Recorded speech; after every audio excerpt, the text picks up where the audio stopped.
Good afternoon. We'd like to welcome Scott Walker to our Shopko in Sussex. Great, thank you. Thank you. Thanks. Well, it's great to be here. Today we are traveling the state of Wisconsin to draw attention to the fact that May 15th, today, is the first day that families all across the state can start to register online at ChildTaxRebate.wi.gov. That's ChildTaxRebate.wi.gov. And I want to thank the legislature for joining together with us. Together, we were able to pass this legislation. I signed it last month, and today is the first day that families can sign up. They've got till July 2nd. It's for any parent, grandparent, family member, anyone who's got dependent children under the age of 18 through the end of last year living at home. If you're a resident, if you're a citizen, you can go online and claim $100 for every child under the age of 18 living at home. We think that's incredibly important. The reason we got to this point is simple. We had a larger surplus than expected. Even though years ago when we first came in, we inherited a $3.6 billion budget deficit, we've had surpluses every year, and in particular, this year, early on the beginning of this year, long after the tax year from 2017 was ended, we found we had a larger than expected surplus. That is being mindful of the fact that that's even with making significant investments. We invested more actual dollars into schools than ever before in the history of the state. For every school in every district in every part of the state of Wisconsin, it's an extra $200 per child this year. Next year, this coming fall, so the next school year, which comes up this fall, an extra $204 for every student on top of that. So it's $200 in the current school year, another $204 on top of that. That's the most amount of money in actual dollars we've ever invested in state's history for K through 12 education. That's on top of all the property tax and income tax relief that we provided for working families, for small business owners, and for senior citizens in the state. And even with all that and with a balanced budget, we then had a larger than expected surplus. And so, as I promised in the past, we'd send it back to the hardworking taxpayers of Wisconsin. It's been interesting to hear some of the cynics in the Capitol who say, you shouldn't give that money away. They want to spend it on anything else. Well, we want to send it back to you, the hardworking people of the state of Wisconsin. One of the easiest, most effective ways to do that is to send it back in a sales tax rebate, which this is. It's efficient and effective. It can go right out. It can have an impact not only on the economy at individual homes, it'll have a larger overall impact because in addition to these rebates going out $100 per child, the legislature also was great to join with us and pass a sales tax holiday for back-to-school items.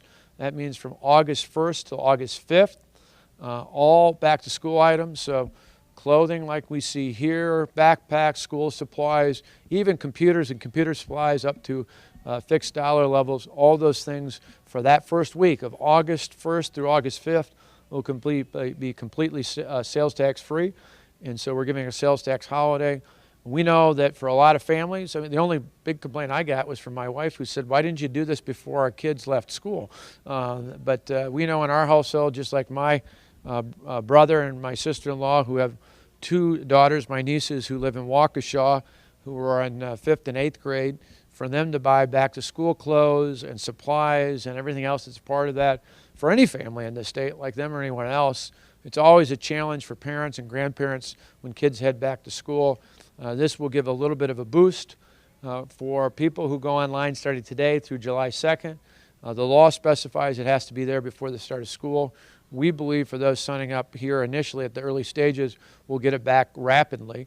The reason we waited until a month after tax day was because then we'd have the most up-to-date tax information so that as people go online, the child sales tax or to ChildTaxRebate.wi.gov, the benefit there is it'll be queued up right away to verify that information.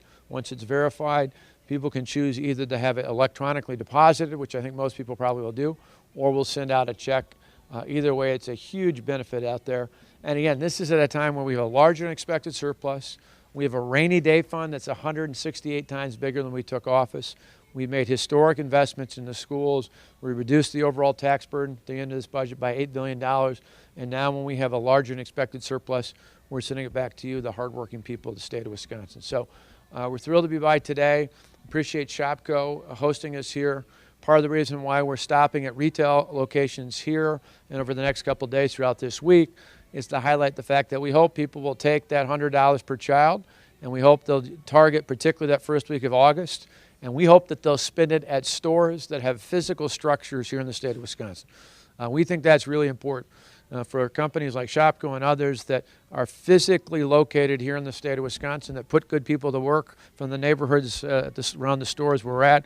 We think that's yet another win out of all this, because as there's this rush of dollars that people will spend on their kids and on getting back and ready to school, we think that'll also help our local community stores, big and small alike, all across the state of Wisconsin. So with that, we'll take questions if you got them.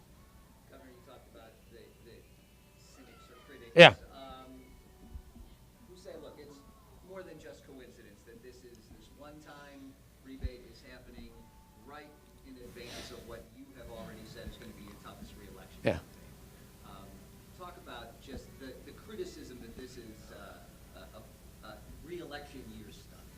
Well, we're going to keep doing it. Every year I've been in office, we've cut the tax burden.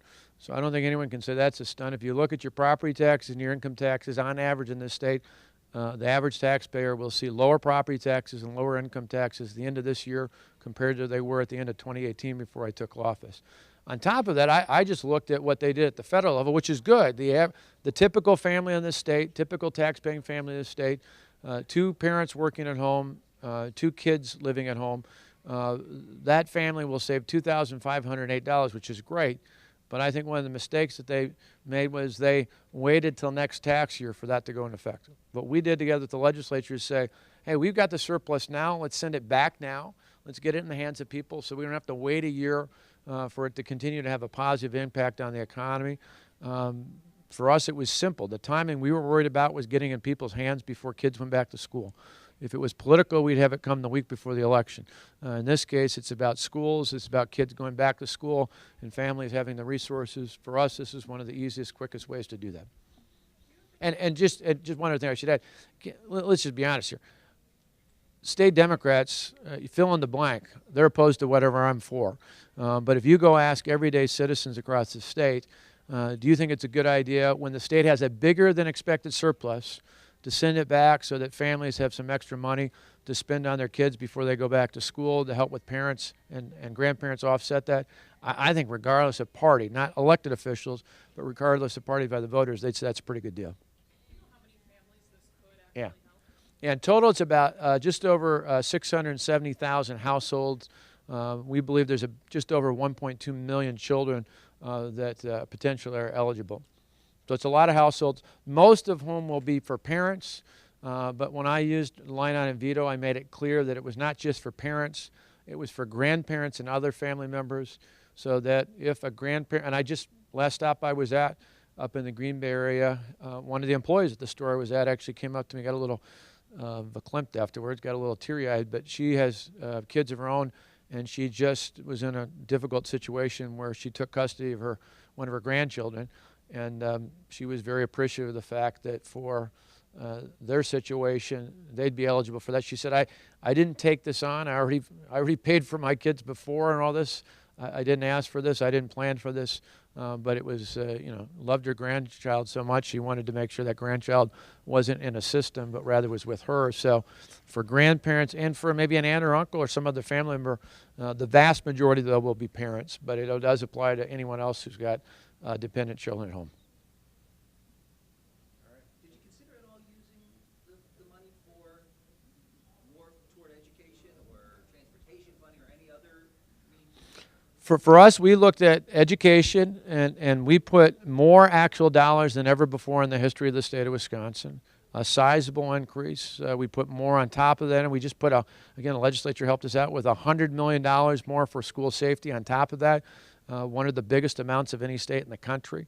We put more in for early college credit. We put double the amount for Fab Labs. We doubled the amount for youth apprenticeships. For us, we're at a point now where we're putting those dollars in. It's really about using them effectively. And we'll come back. And my focus in the future is we're going to continue to make historic investments in schools. But I also know we're going to continue to find ways, particularly for working families, working families who often tell us, hey, it's hard making ends meet, even with the economy improving and wages going up, and household income has gone up since I've been governor. Even with that, particularly at times when kids go back to school, this is a big help. And so we'll look at not just this year, it has to be done as a rebate because it was past the time of the start of the tax year. In the future, we'll look for ways to make it something like this permanent in terms of building it into the income tax code.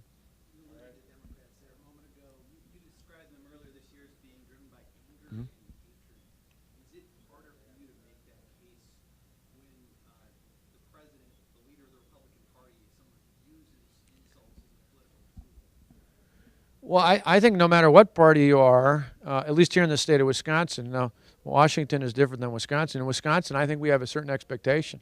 And for any of the critiques that people have about the tone of the president, the irony is those same critiques and some could probably be used for the field of candidates running against me right now.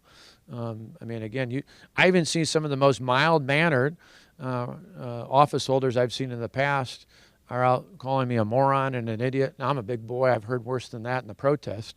But I think a lot of voters are shocked to think that people that hold office would call other people in office things like that.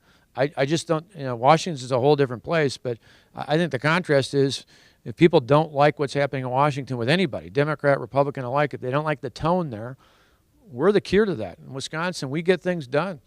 And I think if you even look at the height of the attacks I've been under, I've never raised my voice. I've never called people names. I've just focused on getting things done here in the state of Wisconsin, and I think that's what voters expect. I think voters want people who tell you what they're for and do it, as opposed to telling you what they're against and trash people along the way.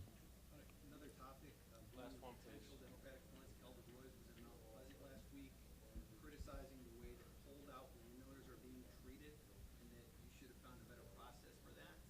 What do you say to that? Well, someone who's been in office before should know about local government.